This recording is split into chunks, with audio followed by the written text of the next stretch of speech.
सभी को दीपावली की बहुत बहुत शुभकामनाएं देता हूँ। बस यही कहता हूँ कि त्याग कर कामनाएं खुद को निष्काम करता हूँ मैं।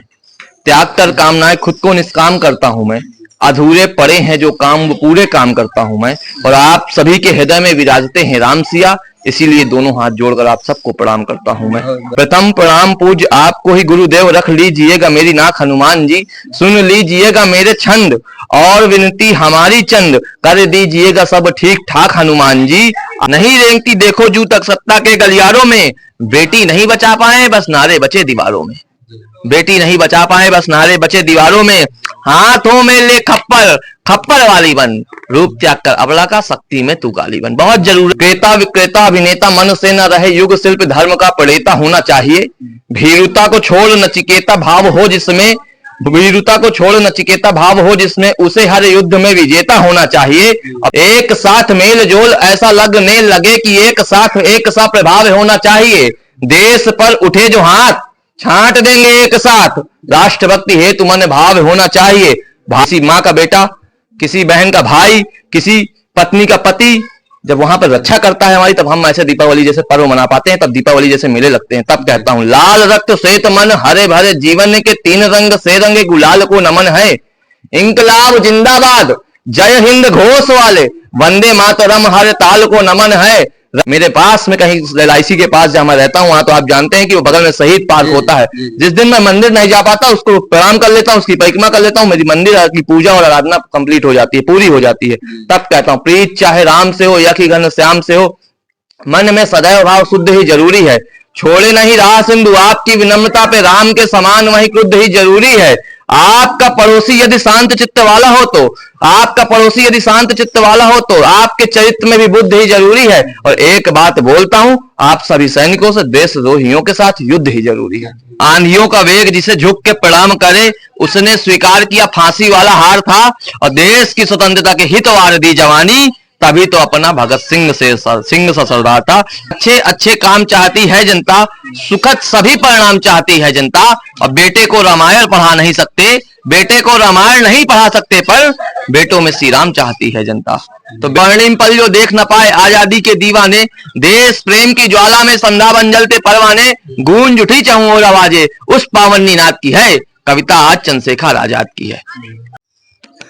खुशियों के रंग कवियों के संग, हमारी इस अगली कड़ी में हमारे साथ हैं वीर रस के जो विधा है, वीर रस उसके कवि हैं जय अवस्थी जी। इनका नाम अजेय भी है। आइए इनसे मिलते हैं और आपको इनकी कविताओं का रसपान कराते हैं। जय जी, बहुत बहुत स्वागत है आपका। बहुत बहुत धन्यवाद भानु भैया आपका।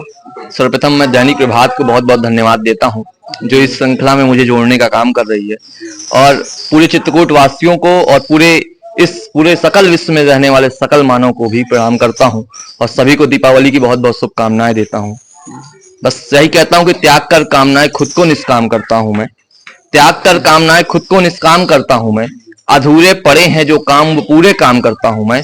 और आप सभी के हृदय में विराजते हैं राम सिया, इसीलिए दोनों हाथ जोड़कर आप सबको प्रणाम करता हूं मैं। बहुत बहुत बहुत बहुत स्वागत है आपका। तो जय जी, थोड़ा सा जो है आप सबसे पहले अपने बारे में बताइए कि कहाँ के निवासी हैं, और आपका जो है वीर रस की तरफ कैसे मन गया और क्या लिखते हैं, थोड़ा सा बताइए। बिल्कुल भैया, जैसे आप कह रहे हैं कहाँ के निवासी हैं, क्योंकि चित्रकूट में रमी रहे रहीमन अवध नरेश, जा पर विपदा पड़त रहते ही आवत यह देश। जब भगवान राम पर विपदा पड़ी तब चित्रकूट जैसा रमणीय स्थान उनको मिला। तो हम लोग तो सौभाग्यशाली हैं, हम लोग तो अपने आप को धनी मानते हैं जो इस पवित्र स्थान में हम लोग का निवास स्थान है। मैं प्रॉपर चित्रकूट में ही निवास करता हूँ। और हम लोग कविता, देखिए कविता क्या होती है, माता जी लिखवाती हैं। हम लोग तो कुछ लिख नहीं पाते सर, मैं तो कुछ जानता ही नहीं हूँ कविता के क्षेत्र में, और जो भी होता है सब माता जी लिखवाती हैं। वीर रस की एक विधा होती है काव्य मंचों में, उस विधा में कविता लिखने का कार्य हो रहा है, लेखन जारी है। और छोटा जो टूटी फूटी कलम से जो लेखन हो पा रहा है वो माता जी को ही समर्पित होता है। ये आपका बड़प्पन है, क्योंकि आपके बारे में सब लोग जानते हैं कि आप बड़े बड़े कार्यक्रमों में, मंचों में जाते हैं और चित्रकूट का नाम रोशन करते हैं अपने कविताओं के माध्यम से। ये सब पूरा चित्रकूट को ही समर्पित है। मेरा मानना है कि अगर हम अपनी धारा के लिए, अपनी मातृभूमि के लिए, अपने माता पिता के लिए, अपने गुरुओं के लिए अगर कुछ कर ना पाए तो फिर जीवन का लेना ही व्यर्थ हो जाएगा। तो मैं सब कुछ उनको समर्पित करता हूँ और इस बात के लिए भी बहुत ज्यादा भाग्यशाली मानता हूँ कि ये सारे चित्रकूट वासियों का प्रेम अपार मिलता है। इस वजह से ही सारे कार्यक्रम बाहर मिलते हैं। जहां भी बाहर बड़े शहरों में कार्यक्रम पढ़ने जाता हूँ, अभी राजस्थान था, उसके कुछ दिन पहले अहमदाबाद था, उसके अभी प्रतापगढ़ था, तो जहां भी बाहर पढ़ने जाता हूँ सब चित्रकूट का ही शुरुआत होती है, चित्रकूट पर ही सब समापन होता है। तो जय जी थोड़ा सा शुरुआत करिए जो है दर्शकों के लिए, जो है कोई बढ़िया सा जो है वीर रस का या जो भी है आप शुरू करिए। परमार्थ हेतु जो जीवन बिता रहे हैं, जैसे कि चित्रकूट के बारे में ही हम लोग चर्चा कर रहे हैं, मैं 4 पंक्तियां चित्रकूट के लिए कहता हूं कि परमार्थ हेतु जीवन जो बिता रहे हैं, ऐसे हर व्यक्ति हर नाम को प्रणाम है। मान रखने पिता का वन वन भटके हैं, लघु भ्राता संग सिया राम को प्रणाम है। मानस के द्वारा प्रभु घर घर विराज गए, हुलसी के मानस तुलसी आत्मा राम को प्रणाम है। और करुणा निधान का चरित्र का जो तीर्थ रूप, करुणा निधान के चरित्र का जो तीर्थ रूप, ऐसे पुण्य पावन चित्रकूट धाम को प्रणाम है। तो उस चित्रकूट धाम को प्रणाम करता हूं जहां मैं भाग्य से बैठा हुआ हूं। और देखिए, जब वीर रस की बात आती है तो आजकल जो मंची परंपरा है, बहुत सारे हास्य व्यंगों से, हाथ चुटकुलों से बातें चालू हो रही हैं, पर छंदों से ही बात करता हूं कि प्रथम प्रणाम पूज्य आपको ही गुरुदेव रख लीजिएगा मेरी नाक हनुमान जी। प्रथम प्रणाम पूज्य आपको ही गुरुदेव रख लीजिएगा मेरी नाक हनुमान जी। सुन लीजिएगा मेरे छंद और विनती हमारी चंद, कर दीजिएगा सब ठीक ठाक हनुमान जी। आकर पधारो मम बुद्धि अंजनी के लाल, अपनी दिखाओ कुछ धाक हनुमान जी। और लेके राम नाम विघ्न व्याधियों को दो विराम, शत्रुओं की लंका को करो खाक हनुमान जी। तो शत्रुओं की लंका को खाक करने का काम हमारे हनुमान जी करते हैं, क्योंकि राम जी को प्रणाम करने का मन होता है तब कहीं हनुमान जी को प्रणाम करने का होता है, और वही मैंने किया। मैं आजकल जो इस परंपरा को निर्वहन करने वाले जो नेतागण हैं, मैं चित्रकूट के भी सभी सम्मानित नेताओं तक बात पहुंचाता हूं, क्योंकि हमारे चित्रकूट के नेतागण ऐसे हैं नहीं, पर फिर भी कहता हूं नेता कैसा होना चाहिए। तब कहता हूं क्रेता विक्रेता अभिनेता मन से न रहे, जो भी सुना रहा हूं, जो भी आज आप तक पहुंच रहा है, वो सब नए छंद है। क्रेता विक्रेता अभिनेता मन से न रहे, युग शिल्प धर्म का प्रणेता होना चाहिए। भीरुता को छोड़ नचिकेता भाव हो जिसमें, वीरता को छोड़ नचिकेता भाव हो जिसमें, उसे हर युद्ध में विजेता होना चाहिए। अभेद लक्ष्य देता हो, निज नाव खेता हो, वो बेटा वही देश का चहेता होना चाहिए। अधेता हो, सुचेता हो, व धीर का धरेता हो, ऐसा वीर सुभाष सा नेता होना चाहिए। ऐसा वीर सुभाष सा नेता होना चाहिए। छंदों की श्रृंखला तो बहुत बड़ी है, पर कुछ छाट छाट का संत सुना देता हूं। जब भारत माता की आजादी के लिए कुछ लोग अपनी जान को गंवाने का काम कर रहे थे, अपनी जान को लगाने का काम कर रहे थे, तब उनको नमन करने का मन होता है। लाल रक्त श्वेत मन हरे भरे, क्योंकि जब वीर रस का कवि कहीं सैनिक पर लिखता है, कहीं पाकिस्तान पर कुछ लिख रहा है, तो कोई सैनिक पर लिख रहा है, तो जब हमें पाकिस्तान और चीन से बाहर निकलकर लिखने का मन होता है तो हम किस पर लिखते हैं? मैं भारती पर लिखते हैं। तब कहता हूं एक साथ मेल जोल ऐसा लगने लगे कि एक साथ एक सा प्रभाव होना चाहिए। एक साथ मेल जोल ऐसा लगने लगे कि एक साथ एक सा प्रभाव होना चाहिए। देश पर उठे जो हाथ छांट देंगे एक साथ, राष्ट्रभक्ति हेतु मन भाव होना चाहिए। भारती दुलारती पुकारती है सुन लाल, मन में किसी के नहीं घाव होना चाहिए। और आन पे पड़े जो बाण दे दे हम हंस के जान, ऐसा नौनिहालों का स्वभाव होना चाहिए। और जब आजादी की बात आती है, जब वीर रस की बात आती है, तब आज का युवा वर्ग क्या कहता है? साहब मैं बेरोजगार हूं, उसकी जेब में मोबाइल 50-50 हजार के होते हैं और वो कहते हैं कि हम बेरोजगार हैं। नजरिया देखिएगा, मेरा नजरिया। त्याग कर हिंसा का जो अहिंसक हो जाओगे। एक वैकेंसी आई भैया अग्निवीर की, और हम क्या करने लगे? आगजनी का काम करने लगे। बोला कि हमारी सरकार ने हमको वैकेंसी में बेरोजगारी के रूप में कुछ झुंझुना पकड़ा दिया। तब मैं कहता हूं त्याग कर हिंसा का जो अहिंसक हो जाओगे, शत्रु के सम्मुख कैसे विध्वंसक हो जाओगे? और सही वक्त पर शस्त्र उठाना नहीं सीखा अगर, तो युद्ध के दौरान तुम नपुंसक हो जाओगे। तो ऐसी परंपरा का निर्वहन करने वाले पर वो युवा जो सरहद में खड़े होकर के हमारी जान, अपनी जान की बाजी लगाकर हमारी जान की रक्षा के लिए खड़े हैं। किसी माँ का बेटा, किसी बहन का भाई, किसी पत्नी का पति जब वहां पर रक्षा करता है हमारी, तब हम ऐसे दीपावली जैसे पर्व मना पाते हैं, तब दीपावली जैसे मेले लगते हैं। तब कहता हूं लाल रक्त श्वेत मन हरे भरे जीवन के तीन रंग से रंगे गुलाल को नमन है। इंकलाब जिंदाबाद जय हिंद घोष वाले, वंदे मातरम हर ताल को नमन है। रग रग में उबाल बना शत्रुओं का काल, रक्त में उठे हुए उबाल को नमन है। और मात भारती के लिए प्राण वार दिए निज, भारती के ऐसे हर लाल को नमन है। तो भारती के लाल को नमन करने का वक्त हो चुका है। तब कहता हूं प्रीत चाहे राम से हो या कि घन श्याम से हो, मन में सदैव भाव शुद्ध ही जरूरी है। क्या जरूरी है साहब? देश में आपको थोड़ी सी ठंडी लगती है, हमने कंबल ओढ़ लिया, जी हमको थोड़ा सा गर्मी लगी, हमने एसी चला लिया। पर वो जो लड़का खड़ा है सरहद में, जी जिस पर हम टिप्पणी कर देते हैं कि एक मुझे नेताजी मिल गए, हम केरल की यात्रा में थे कवि सम्मेलन में, जी एक नेताजी मिल गए, उन्होंने कहा कि सैनिक तो वेतन के लिए काम करते हैं। मैंने कहा नेताजी आपकी व्याकरण में शुद्धि नहीं है, अशुद्धि है। जी मैंने कहा कि सैनिक वेतन के लिए नहीं, सैनिक वतन के लिए काम करता है। मेरे पास में कहीं LIC के पास जहां मैं रहता हूं, वहां तो आप जानते हैं कि वो बगल में शहीद पार्क जी होता है। जी जिस दिन मैं मंदिर नहीं जा पाता, उसको प्रणाम कर लेता हूं, उसकी परिक्रमा कर लेता हूं, मेरी मंदिर की पूजा और आराधना कंप्लीट हो जाती है, पूरी हो जाती है। जी तब कहता हूं प्रीत चाहे राम से हो या कि घन श्याम से हो, मन में सदैव भाव शुद्ध ही जरूरी है। छोड़े नहीं रहा सिंधु आपकी विनम्रता पे, राम के समान वही क्रुद्ध ही जरूरी है। आपका पड़ोसी यदि शांत चित्त वाला हो तो, आपका पड़ोसी यदि शांत चित्त वाला हो तो आपके चरित्र में भी बुद्ध ही जरूरी है। और एक बात बोलता हूं, आप सभी सैनिकों से, देशद्रोहियों के साथ युद्ध ही जरूरी है। जय जी, आप एक संस्था भी चलाते हैं और उसका क्या उद्देश्य है, किस लिए चला रहे हैं, और आज तक आपको कहाँ कहाँ से सम्मान मिला है? कई जगहों से आप सम्मानित किए गए हैं, ये चित्रकूट का सौभाग्य है, तो आप थोड़ा सा उसके बारे में बताइए। देखिए जो संस्था चलती है, जी तुलसी काव्य मंच के नाम से हम एक संस्था चलाते हैं। जी आज से 4 साल पहले हमने उसकी स्थापना की, जी 2 अक्टूबर को स्थापित किया गया तुलसी काव्य मंच। हाँ और ये उद्देश्य नहीं था कि हम कवि सम्मेलनी स्तर पर उसको लाएंगे, जी पर मंशा ये जरूर थी कि नए कवियों को स्थापित करना है। जी और हर साल हम एक नए कवि और बुजुर्ग कवि को, जो वरिष्ठ कवि जिसको बोलेंगे, हाँ उसको सम्मानित करते हैं जो अपने क्षेत्र में अच्छा कर रहे हैं। पिछले साल हमने गिरीश विद्रोही जी राजस्थान से, जो बड़े कवि हैं, जिन्होंने कुमार विश्वास के संचालन में कई बार काव्य पाठ किया है, जी और कई बार कुमार विश्वास स्वयं उनको गुरुदेव कहते हैं, जी तो उनको सम्मानित किया क्योंकि उनकी साहित्यिक क्षेत्र में जो उनका योगदान रहा वो बहुत बड़ा है। हर बार एक ऐसा प्रयास रहता है कि किसी ऐसे बड़े कवि को सम्मानित करें जिनका साहित्यिक क्षेत्र में बहुत योगदान है, क्योंकि कुछ वरिष्ठ कवि जो मंच पर नहीं है और जो मंच पर हैं भी तो बहुत कम है, जी उन लोगों का सम्मान करते हैं। और एक नवोदित कवि को, क्योंकि नवोदित होना आसान है सर, नवोदित लिखना आसान है, जी नवोदित का संघर्ष बहुत बड़ा होता है। हाँ, जय अवस्थी को जय अवस्थी बनाने में समय लगा होगा। जी तो ये जो परंपरा चली है, जो हम लोग तो साधना कर रहे हैं, इस साधना में जो लीन है उसको सम्मानित करने के लिए और उसके योगदान को बढ़ाने के लिए कहीं हमने इस संस्था का अभी तक आपको जो सम्मान मिला है वो कहाँ कहाँ से मिला है, उसके बारे में थोड़ा बताइए।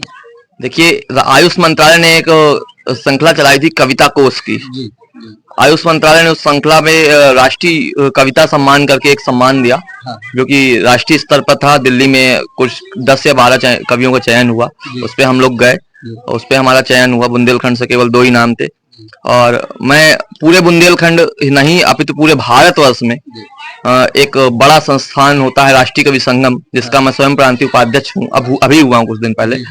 उस संस्था से एक कार्यक्रम चलता रहा है, पिछले 16-17 सालों से वो कार्यक्रम चल रहा है, 2002 से चल रहा है वो। उस कार्यक्रम की जो नींव रखी तो हमारे परम आदरणीय जगदीश जी मित्तल जी ने रखा। बाबूजी कहते हैं कि मैं 16 या 15 ऐसे कवियों को सम्मानित करूंगा जो कि नवोदित होंगे, और हर राज्य से एक रहेगा। अच्छा, तो अभी हर साल हर राज्य से एक चयनित किया जाता है, उसमें मैं चयनित हुआ था। अच्छा, तो 10 मतलब यूपी से आप थे? हाँ, 10 तक में जो चयन होता है, क्योंकि 2002 से लेकर के 2024 तक की अगर श्रृंखला देखी जाए तो जो कवियों का चयन हुआ है हर बड़े कवि ने पढ़ा है। कहा जाए तो सुदीप भोला हो जाएं या सुमित ओरछा हो जाएं, कोई भी बड़ा कवि आप नाम लेंगे तो उसने 10 तक का जरूर एक बार काव्य पाठ किया है, और उस श्रृंखला में भी रहने का मुझे सौभाग्य मिला।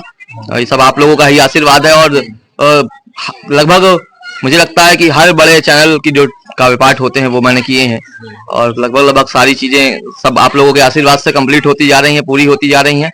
और कई सारे सम्मानों से सम्मानित हूँ, हिंदी काव्य गौरव सम्मान, हिंदी साहित्य सृजन सम्मान, और मातृभाषा संस्थान के द्वारा सम्मानित हूँ। कई सारे संस्थानों से सम्मानित किया जा चुका हूँ, सब हिंदी को ही समर्पित है, सब माँ भारती को समर्पित है। ठीक है जय जी, कोई जो है बढ़िया सा कोई काव्य पाठ है जो है दर्शकों के लिए जो है, बिल्कुल मैं कुछ सुना देता हूँ। देखिए यही बोलूंगा कि भारती की आरती को भव्य से बनाने दिव्य क्रांति का प्रेरणा वही शौर्य सूत्रधार था। जब कोई बेटा 23 वर्ष की उम्र में जिसको श्रृंगार करने का समय रहता है, जो इस समय आज के युवा अल्हड़पन में डूबे रहते हैं, उस समय कोई बांकापन में डूबा हो, वो युवा तब क्या होता है कि भारती की आरती को भव्य से बनाने दिव्य क्रांति का प्रणेता वही शौर्य सूत्रधार था। काल का भी काल शत्रु रूप विकराल वो, राष्ट्रभक्ति से भरा विशिष्ट किरदार था। आंधियों का वेग जिसे झुक के प्रणाम करे, उसने स्वीकार किया फांसी वाला हार था। और देश की स्वतंत्रता के हित वार दी जवानी, तभी तो अपना भगत सिंह सा सरदार था, तभी तो भगत सिंह सच्चा सरदार था। मैं इस अल्हड़ जवानी को नमन करता हूं और यही कहता हूं कि अच्छे, आजकल हम चाहते तो हैं कि भगत सिंह चंद्रशेखर आजाद पैदा हों, पर हमारे घर से नहीं साहब, पड़ोसी के यहाँ पैदा हो जाएं। तब कहता हूं कि अच्छे अच्छे काम चाहती है जनता। जनता क्या चाहती है? तब सुनिए, अच्छे अच्छे काम चाहती है जनता, सुखद सभी परिणाम चाहती है जनता। और बेटे को रामायण पढ़ा नहीं सकते, बेटे को रामायण नहीं पढ़ा सकते, पर बेटों में श्री राम चाहती है जनता। तो बेटों में राम चाहती है, पर हम अपने बेटों को रामायण पढ़ाने का काम नहीं कर सकते। तब कहता हूं, कहीं मुझे कहना पड़ता है कि छोड़कर राह निज संस्कृति सभ्यता की, जीवन को दुखदाई सेज क्यों बना रहे। हमने देखा है कि हमारे बेटे को गोत्र नहीं पता साहब अपने। हमसे पूछ लिया जाए कि किस ब्रीड का कुत्ता हमने पाल रखा है, तो हमको बताना आसान हो जाता है, पर हमें हमारे बेटे को गोत्र नहीं पता, हमारी युवा संस्कृति को गोत्र नहीं पता होते कि उनका गोत्र क्या है। छोड़कर राह निज संस्कृति सभ्यता के, जीवन को दुखदाई सेज क्यों बना रहे। जाने किस भेड़ चाल में उलझ गए फिर, अपना भविष्य रंगरेज क्यों बना रहे। भूल गए वेद उपनिषद पुराण मन, लालच से इतना लबरेज क्यों बना रहे। और ऐसी क्या कमी थी मातृभाषा में जो, ठुकरा के पीढ़ियों को आप अंग्रेज क्यों बना रहे हैं। तो पीढ़ियों को अंग्रेज बनाने का काम हम लोग कर रहे हैं साहब। ये बहुत गलत चीज भी है और ये कहीं ना कहीं मुझे गलत लगती ही है। मैं एक कविता अपनी निवेदित करना चाहता हूं, अगर समय हो तो मैं उसको सुना देता हूं। एक कविता मैंने लिखी कहीं, चंद्रशेखर आजाद। और इस समय जो वीर रस की कविताओं की जो श्रृंखला है, जो चंद्रशेखर आजाद पे कई सारे कवियों ने कविताएं लिखी हैं, उस श्रृंखला में जिसने बहुत अच्छी कविता लिखी, मैंने उनको सुनाया और उन्होंने मेरी कविता को सुनने के बाद कहा कि इस कविता को पढ़ना शुरू करो मंचों में। मैंने अभी 1-2 मंचों में इनको पढ़ा है, अभी उसकी वीडियो भी नहीं बनी, मैं पास सुनाता हूँ आज। क्योंकि चित्रकूट कविता पढ़ने का स्थान नहीं होता, कविता जचवाने का स्थान होता है, जहाँ बाबा तुलसी स्वयं का कविता को जांचते हो, जहां से कविता घर घर पहुंची हो, जहां से राम घर घर पहुंचे हो, कविता वहां से शुरुआत की जाती है। तब कहता हूँ, मैं प्रयाग की पुण्य भूमि से शौर्य कहानी लाया हूँ, बलिदानों की एक अलौकिक अमिट निशानी लाया हूँ। स्वर्णिम पल जो देख न पाए आजादी के दीवाने, देश प्रेम की ज्वाला में संध्या बन जलते परवाने, गूंज उठी चहुं ओर आवाजे उस पावन निनाद की है। कविता आज चंद्रशेखर आजाद की है, कविता आज चंद्रशेखर आजाद की है। लाल भारती का बेटा भारत माता का वैभव था, जो गाता रहता निस्दिन माता का गौरव था। बंदूकें भी जिसकी मां की आभा गाती थी, मुखमंडल से पौरुष दिखता मूछे मन हंसाती थी। आजादी का लाल सत्तू का काल दिखाई देता था, क्रांतिकारियों के दल का वो अद्भुत अतुल प्रेता था। भारत मां खुशहाल रहे वो लाल जना जगरानी ने, जिसके माथे तिलक किया था भारत भव्य भवानी ने। आजादी की समर भूमि का रथ का वो हकवैया था। एक चित्र बनाने का कोशिश करता हूँ, वो चित्र बन जाएगा दर्शकों के मन में, पक्का कहता हूँ। आजादी की समर भूमि का रथ का वो हकवैया था, धन्य बदरका की धरती वो पंडित प्रबल खेवैया था। रक्त रगों में उबल रहा था ऐसी प्रबल जवानी थी, अंग्रेजों का काल बना था सम्मुख खड़ी भवानी थी। आजादी के स्वप्न सजोए वो अद्भुत वीर बलिदानी था, लिए वज्र सा दक्ष खड़ा था ऐसी अमिट निशानी था। गाथाएं कितनी भी गाएं वो शौर्य वीर के बाना की, आजाद जिया आजाद मरा आजादी के दीवाना की। आजाद जिया आजाद मरा आजादी के दीवाना की, आजादी की गाथाएं कितनी भी गाएं शौर्य वीर मस्ताने की। आजाद रहा आजाद गया आजादी के दीवाने की, अजदल को हर रोज छोड़ आजाद दिखाई देता था। बैरदल में त्राई इमाम का शोर सुनाई देता था, देख मत भी जिसने रखा सीना अजम चौड़ा था। गोरो अंग्रेजों के सम्मुख काल सदस्य जो दौड़ा था। आजादी की सच्ची गाथा का वो असली गायक था। सच बोलूं तो आजादी की जो गायक ये परंपरा थी, जो कविता वाली थी, उसको गाने का काम आजाद जी ने किया था। आजादी की सच्ची गाथा का वो असली गायक था। सच बोलूं आजाद स्वयं आजादी का ही नायक था, जिसको गोरों ने ना देखा हो ऐसा वो मतवाला था। पल पल प्रहार करता प्रखर तेज वो भाला था, चौधरी से केवल आजादी का नाच सुनाई देता था। अरिदल को हर रोज छोड़ आजाद दिखाई देता था। जब एक प्रभाकर, एक चित्र देखिएगा, क्यों आजाद जी उस समय आजाद नहीं हो पाए, क्यों आजाद जी ने अपने माथे पर कनपटी पर पिस्टल तानकर अपनी आजादी चुनी। तब कहता हूं, जब एक प्रभाकर घोर घने अंधियारे से लड़ने आया, तब एक अकेला सिंह गिरलों से भिड़ने आया। अपनों के ही सूरवीर जो प्राण हमेशा वार गए, भेद बताने वालों के कारण हम जंगे हैं हार गए। अपनों ने ही यहाँ रचा था षड्यंत्र छल छंदों को, घाट लगाने के खातिर तैनात किया जाए चंदों को। रौद्र रूप धरा शेखर ने, रौद्र रूप धरा शेखर ने, जब चेहरा उनका लाल हुआ, घोर गमागम गजरे बदरा, फिर युद्ध विकराल हुआ। पिस्टल हाथों की शोभा थी, दुश्मन को ललकार रहे। अंतिम दृश्य में आता हूं, क्या हुआ? पिस्टल हाथों की शोभा थी, दुश्मन को ललकार रहे। मानो शिव स्वयं तांडव का विपदल को संहार रहे। लाशों का अंबार लगा था, इंकलाब के नारे थे। एक अकेले सूरवीर ने अगणित दुश्मन मारे थे। साथ राम के जहां भाव से केवट राज निषाद रहे। आजादी की समरभूमि में वैसे चंद्रशेखर आजाद रहे। आजादी की समरभूमि में वैसे चंद्रशेखर आजाद रहे। धम धम धड़ाम, धम धम धड़ाम, धम धम धड़ाम, ऐसी आवाज सुनाई देती थी। शेखर की पिस्टल दुश्मन पर गाद दिखाई देती थी। सौर्य चेतना का अपार ज्वार वो आज विकराल हुआ था जी। सौर्य चेतना का अपार ज्वार वो आज विकराल हुआ था जी। थर थर कांप रहे थे गोरे, वो कालों का काल हुआ था जी। प्रलय मचाता समरभूमि में मानो पलंकारी था। छक्के छूट गए दुश्मन के, वीर मृत्यु पर भारी था। प्रलय मचाता समरभूमि में मानो पलंकारी था। छक्के छूट गए दुश्मन के, वीर मृत्यु पर भारी था। मानो यम के पहरीगढ़ शेखर स्वयं पुकार रहा, लेकर पिस्टल एक अकेला शत्रु झुंड को मार रहा। मानो भारत माने, कविता देखिए अंतिम में कहते हैं कवि जो भी डाल देगा वो कविता माँ बागेश्वरी की हो गई है। मानो भारत माने आकर जैसे बेटे को पुचकारा हो। कई कवियों ने लिखा, किसी ने अपने जनेऊ से बात कराई, तो किसी ने पिस्टल से बात कराई, किसी ने बरगद से बात कराई आजाद की। मैंने किसके लिए बात कराई और किससे बात कराई सुनिएगा। मानो भारत माने आकर बेटे को पुचकारा हो, हाथ फेर कर सिर पर जैसे अभी अभी दुलारा हो। शेखर ने देखा माँ को और नमन किया होकर निर्भय, जोर जोर से बोल पड़ा, भारत माता की जय, भारत माता की जय। माँ बोली, बेटी तेरी व्यर्थ कुर्बानी ना जाएगी, जन्म तुझे फिर लेना होगा, आजादी आ जाएगी। भारत माँ ने कहा, हमेशा तुम दिल में आबाद रहो, आजाद जिए आजाद मरे तुम सूरवीर, आजाद रहो। पिस्टल कानों पर लगा, पिस्टल कानों पर लगा, मांगा माँ से वरदान यही, जन्म मिले जब जब वसुधा पर फिर दे दो हिंदुस्तान यही। मिले जन्म जब जब वसुधा पर फिर दे दो हिंदुस्तान यही। और जय अजय इन वीरों की गौरव गाथा गाएंगे, जय अजय इन वीरों की गौरव गाथा गाएंगे। कीर्त ध्वजा लेकर के हम वंदन कर फहराएंगे, कीर्त ध्वजा हम लेकर के फिर वंदन कर फहराएंगे। बहुत सुंदर। चंद्रशेखर आजाद की कविता थी जो आपके दर्शकों तक पहुंचाया। आशा करता हूं कि अच्छी लगी होगी। बस यही कहता हूं कि शौर्य की परंपरा में जुड़ेंगे नवीन पृष्ठ, ऐसी पुण्य पावन कहानी काम आएगी।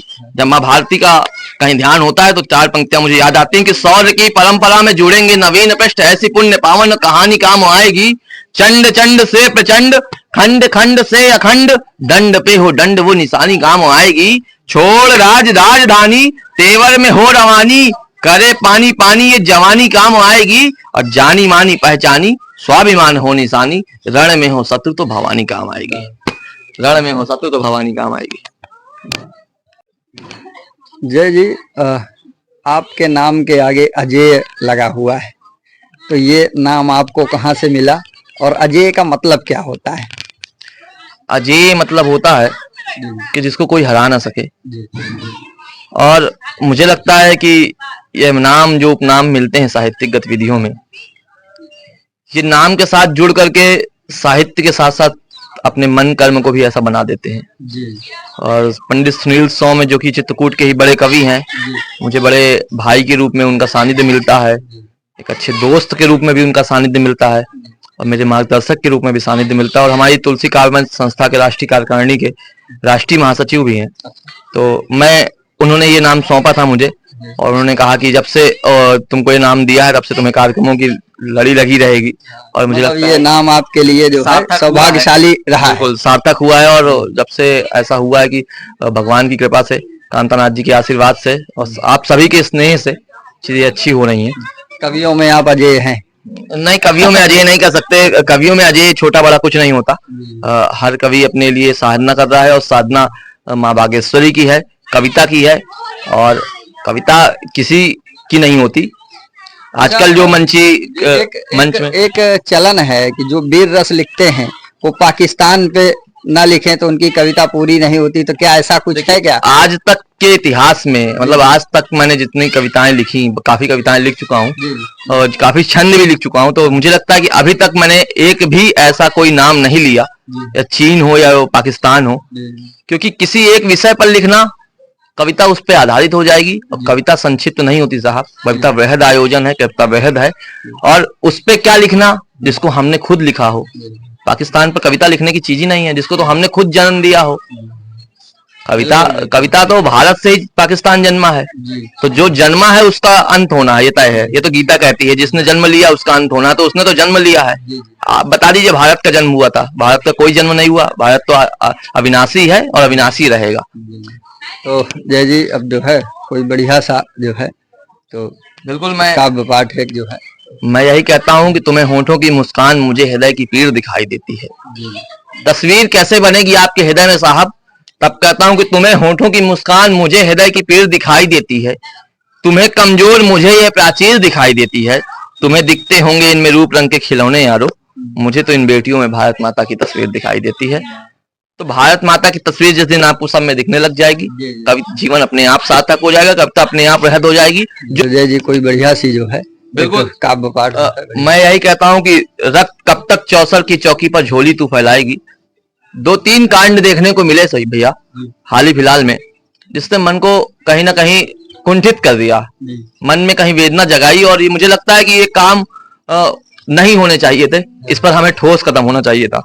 कब तक चौसर की चौकी पर झोली तू फैलाएगी, कब तक अपनी कोमलता को जारी रख तू पाएगी, कब तक अंधों की नगरी को मोहन चीर संभालेंगे, दाग लगाने वाले अंधे दाग कहां दो डालेंगे।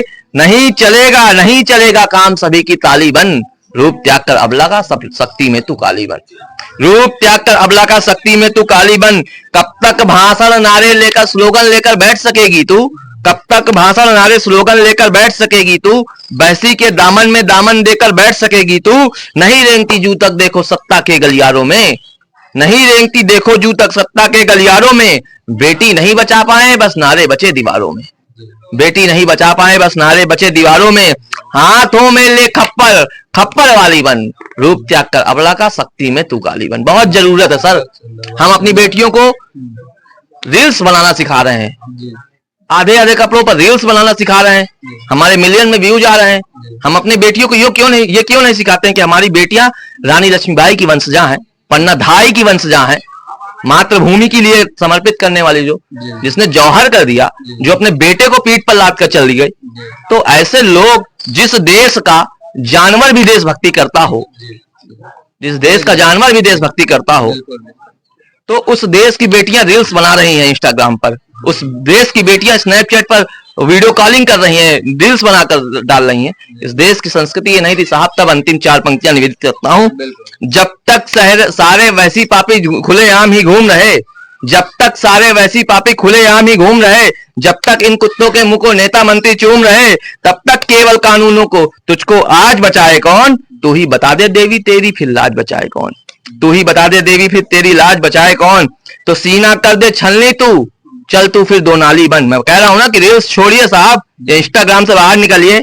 आप तो मीराबाई की वंशजा हैं, आप तो रानी लक्ष्मीबाई की वंशजा हैं। तो सीना कर दे छलनी को, चल तू अब दो नाली बन, रूप त्याग कर अबला का शक्ति में तू काली बन। बस यही संदेश देता हूं और आप सभी को प्रणाम करता हूं, आपके सारे दर्शकों को प्रणाम करता हूं। पुनः आपसे जल्दी मुलाकात होगी, इस बात के साथ आपको प्रणाम करता हूं। बहुत बहुत धन्यवाद आपका।